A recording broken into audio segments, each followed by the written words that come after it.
요즘 역사 강의로 스타 강사가 된 설아무개 씨라고 있는데, 우연히 TV에서 그분의 강의를 본 적이 있습니다. 임진왜란에 관한 내용이었는데, 임진왜란 때 일본이 조선에 대해서 몰랐던 것이 두 가지 있었다고 합니다. 하나는 조선에 이순신 장군이 있다는 사실을 몰랐고, 또 하나는 조선이 가난해도 그렇게까지 가난한 나라인 줄은 몰랐다고 합니다. 당시 일본은 전쟁이 벌어지면 조선에서 어느 정도 식량은 구할 수 있을 것이라고 생각을 했어요. 근데 막상 조선에 와보니까 정말 먹을 게 없어도 그렇게 없을 수가 없었습니다.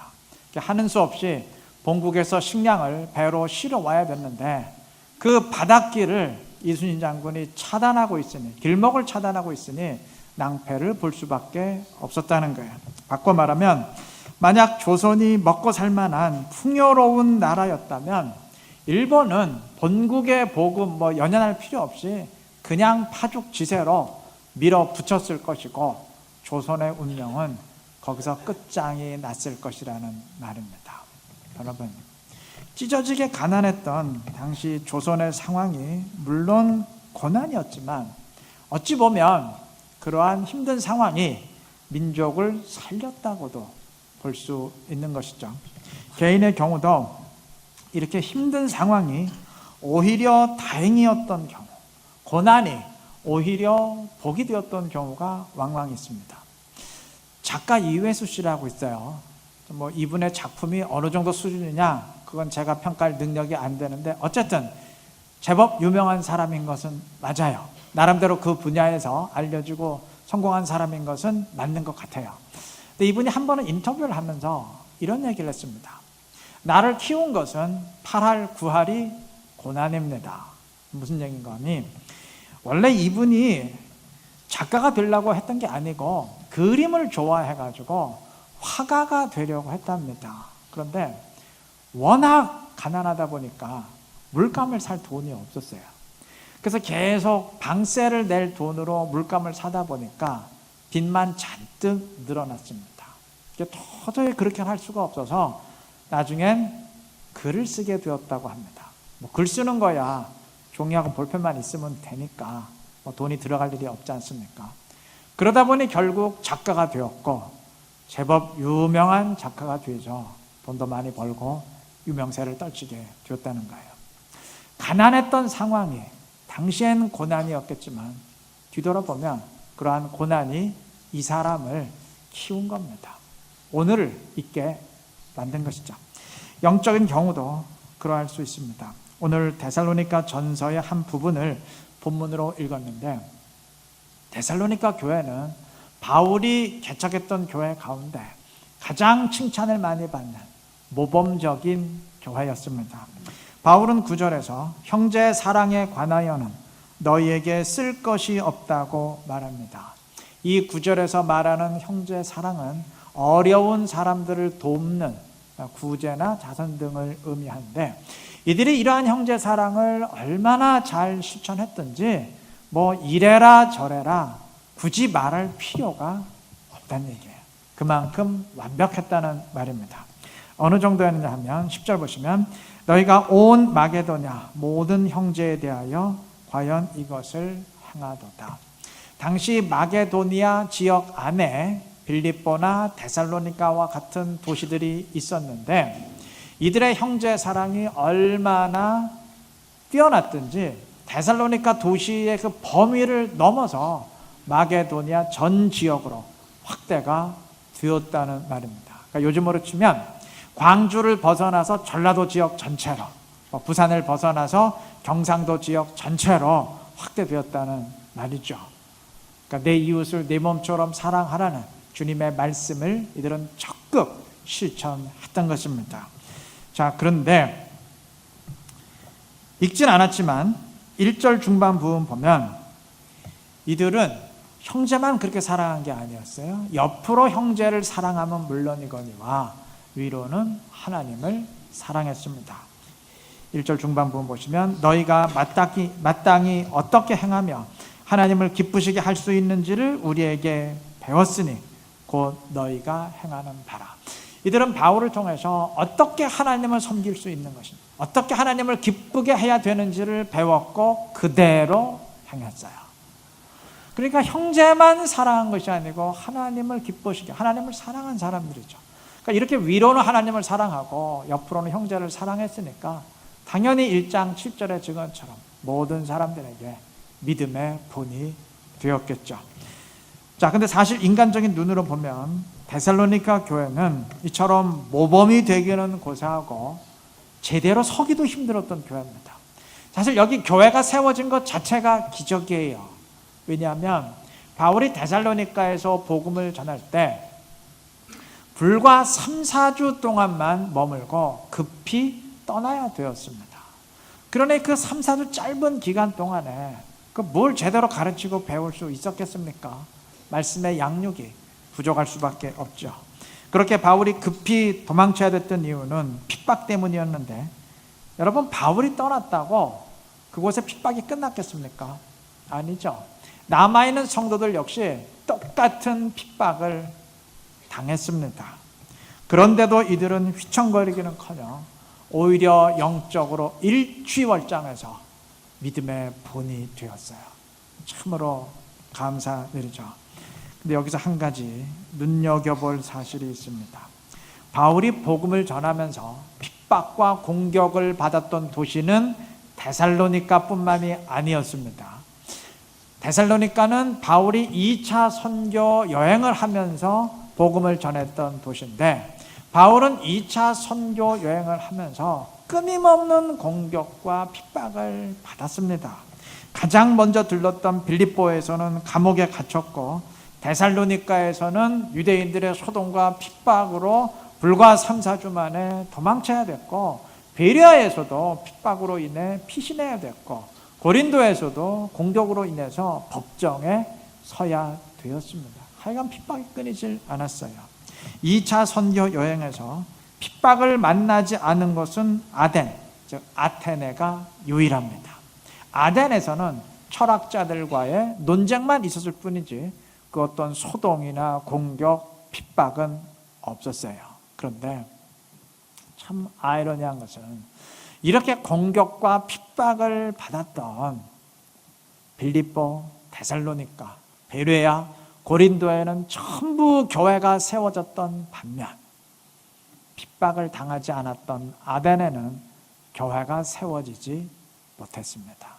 우리가 언뜻 생각하기에 그렇게 감옥에 갇힐 정도로 공격을 받았던 곳에서도 교회가 세워졌고, 몇 주 만에 급히 도망쳐야 했던 곳에도 교회가 세워질 수 있었다면, 아무런 핍박 없이 마음껏 복음을 전하고 자유롭게 활동할 수 있었던 곳에서는 당연히 교회가 세워졌을 것 같은데 그렇지 않았어요.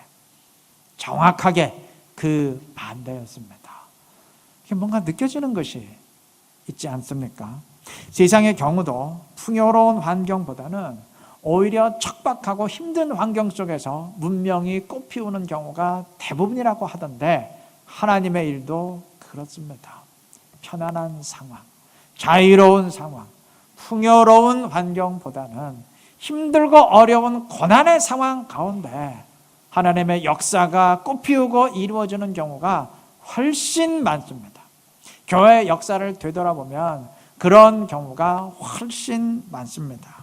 얼핏 생각하기엔 그렇게 핍박을 당하면서도 정말 모든 사람에게 믿음의 본이 되는 모범적인 교회를 만들었으니 데살로니가의 교인들 참 대단하다 생각하기 쉽지만, 사실은 그렇게 힘든 상황 때문에, 그러한 고난 때문에 이들이 영적으로 크게 성장할 수 있었던 겁니다. 분명 그랬을 겁니다.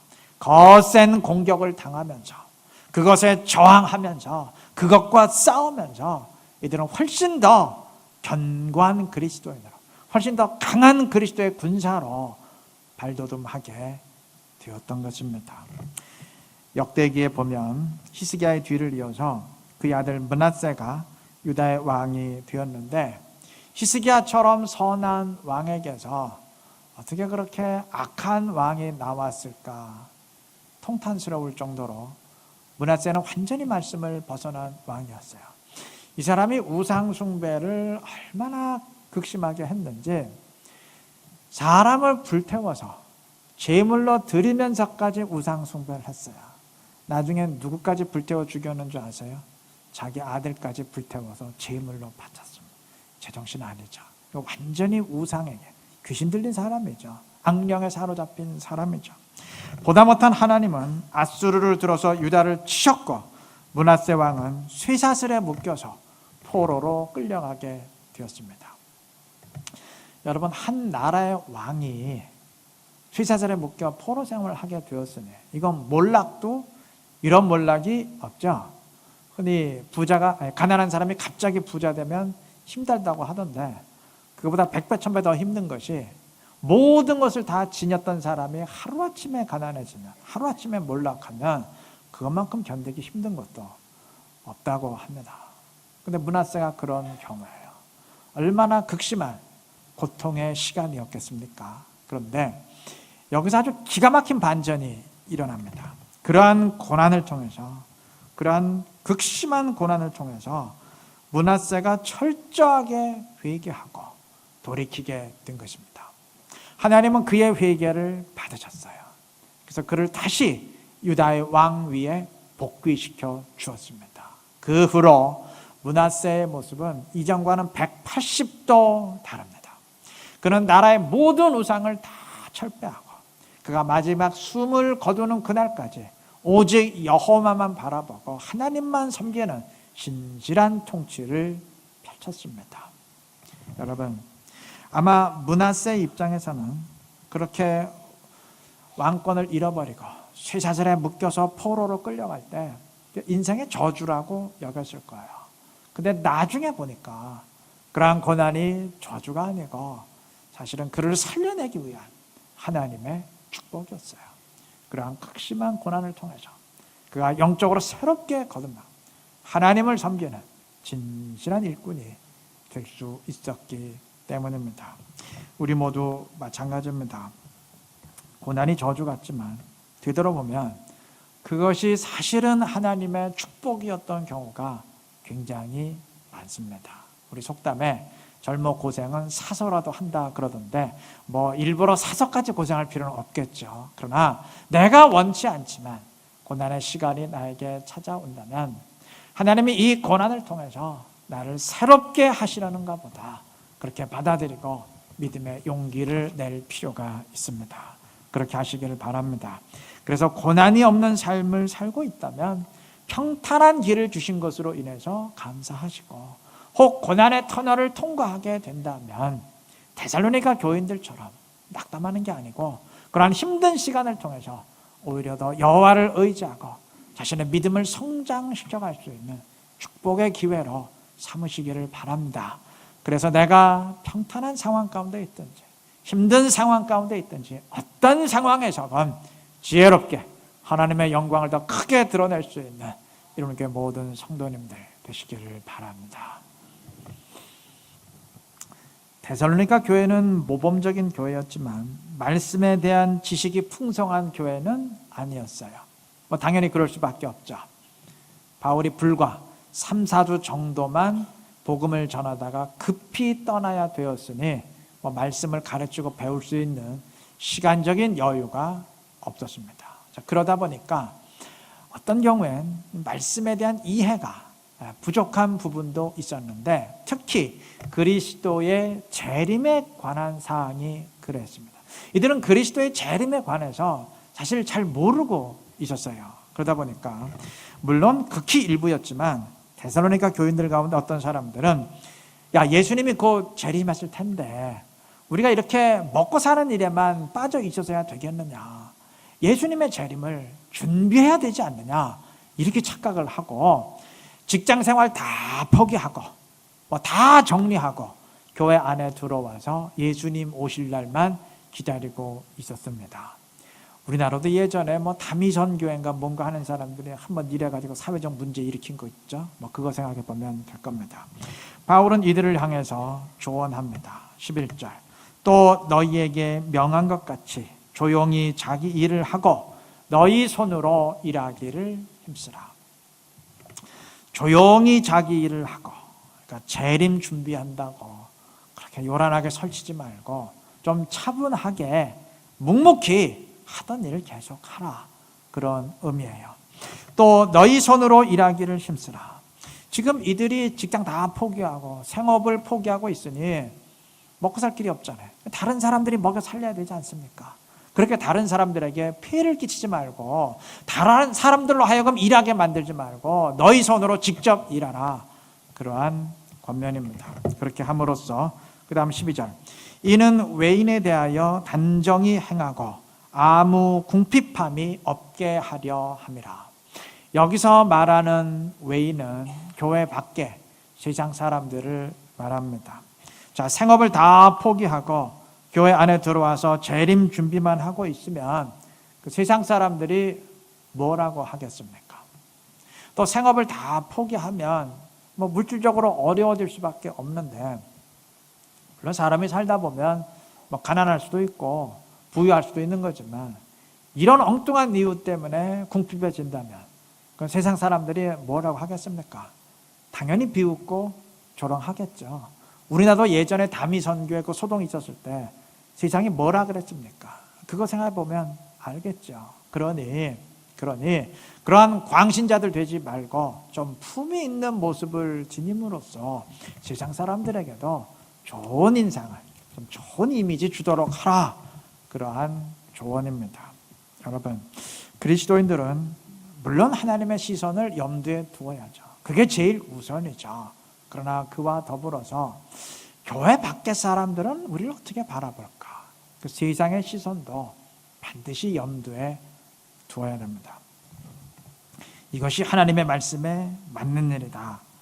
그걸로 모든 것을 정당화해서는 안 됩니다. 우리 교회가 10월 3일에 체육대회 하게 되죠. 제가 이제 예전에 전도사 생활할 때 교회에서 체육대회를 하면서 운동장에다가 찬송가 볼륨을 크게 높여서 계속 틀어놓은 적이 있어요. 제가 보다 못해갖고 가갖고 이거 왜 이러냐고 물었더니 이 교인들뿐만 아니고 이 세상 사람들도, 동네 사람들도 하나님을 찬양하는 찬송을 다 듣게 해야 된다고 그래가지고 그런다는 거예요. 어떻게 생각하시나요? 그거 거룩한 일 아니고 몰상식한 일이죠. 교회 욕먹이는 일입니다. 어떤 경우는 회사 물건 몰래 빼와가지고 교회 일에 사용하는 사람 있죠. 그거 하나님의 일 하는 거 아니고 횡령입니다. 심하게 말하면 절도입니다. 목사님 너무 심한 거 아닌가? 아니에요. 그 말이 맞아요. 이렇게 생각하면 돼요. 이게 우리가 아니고 교회 밖에 예수 안 믿는 사람들이 그걸 알게 되었을 때 뭐라고 평가할 것인가? 그거 생각해 보면 됩니다. 그게 정답이에요. 제 개인적인 생각으로는 그동안 대한민국의 교회는 너무 세상의 시선을 무시하지 않았나. 무시가 아니라면 좀 무관심하지 않았나, 그런 느낌이 들어요.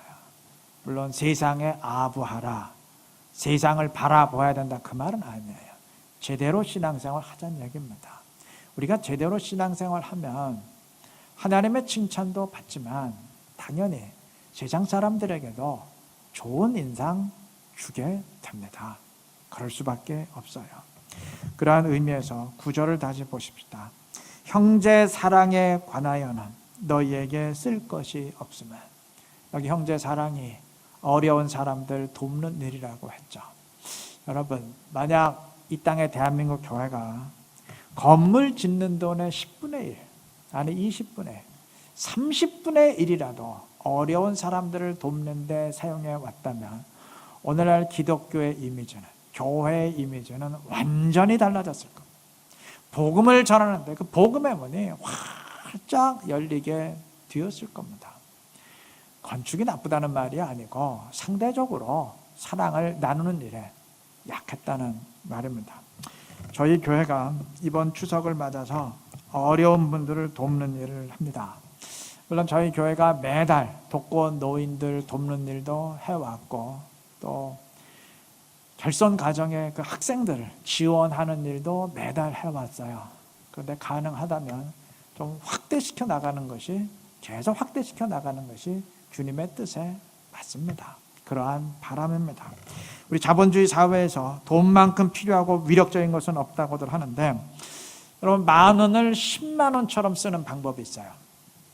똑같은 액수의 돈이라도 사람에 따라 느끼는 가치는 다 다릅니다. 예를 들어서 돈 100만 원이 나에겐 굉장히 큰 돈이지만 대기업 회장에게는 뭐 그리 대수롭지 않게 여겨질 수 있겠죠. 뒤집어 말하면 돈 10,000원이 나에게는 뭐 그리 큰 돈이 아니지만 형편이 굉장히 어려운 분들에게는 10만 원, 20만 원 이상의 가치로 다가올 수도 있습니다. 저희 교회에 이제 어려워서 좀 얻으러 오시는 분들이 있어요. 제가 지난번 교회에서도 그랬고, 근데 얼마 못 드립니다. 우리 같으면 야, 그 돈 받으려고 뭐 돌아다닐까 싶은데 그분들은 학수고대하고 몰려듭니다. 그만큼 그들에게는 큰 돈일 수도 있는 거예요. 얼마 안 되는 돈이죠. 그런 겁니다. 자, 그렇다면 내가 지닌 재물이 그렇게 형편이 어려운 사람들에게 옮겨갈 때 그것은 훨씬 더 큰 가치를 발휘할 수 있는 거죠.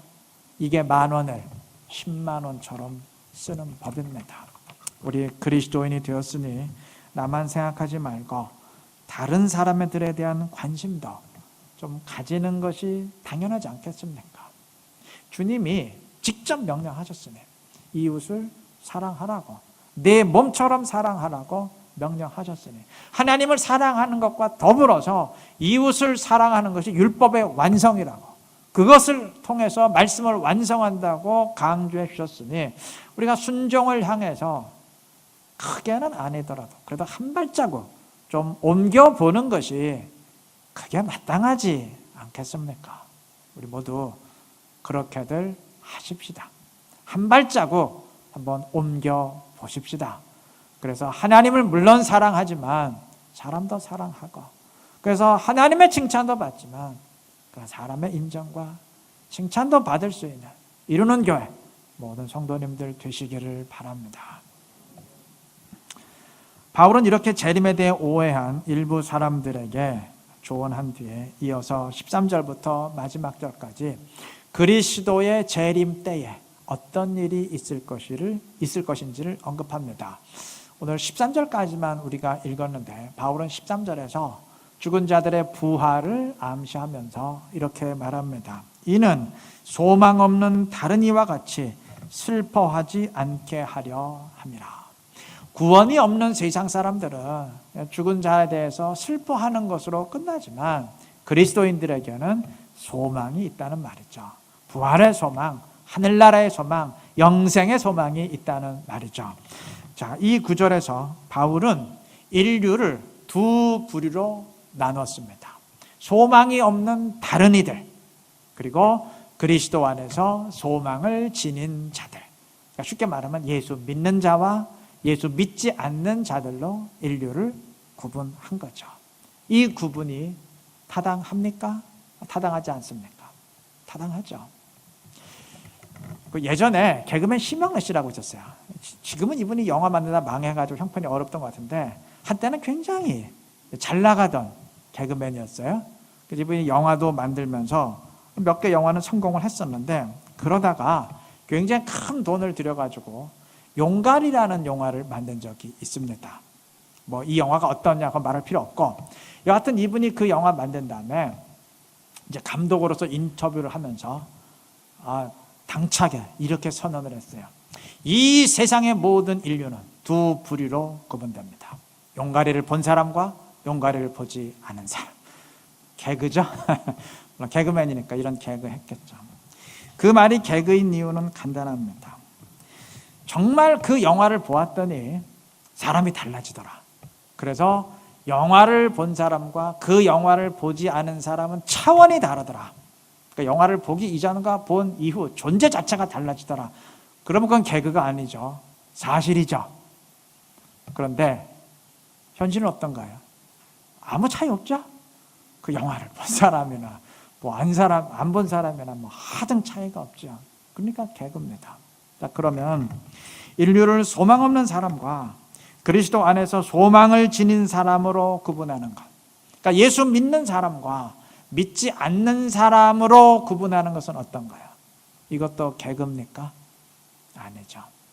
정확한 사실이죠. 그리스도를 믿느냐 믿지 않느냐 하는 것에 따라서 사람의 운명이 바뀝니다. 영원히 바뀝니다. 예수를 믿기 이전과 예수를 믿은 이후는 존재 자체가 다릅니다. 그러니까 그리스도에 대한 믿음만큼 사람들을 구분하는 것도 없어요. 이것만큼 운명을 바꾸어 놓는 것도 없습니다. 때문에 이것은 농담이 아니고 그냥 하는 말이 아니고 개그가 아니고 현실입니다.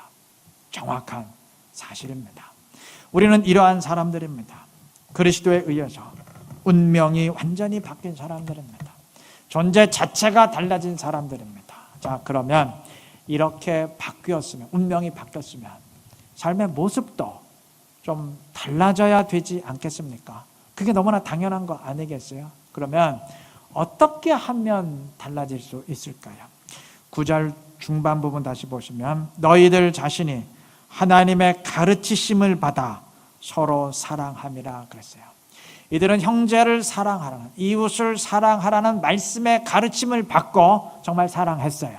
그러니까 말씀을 받고 그대로 행했다는 얘기죠. 바로 이겁니다. 이렇게 하면 됩니다.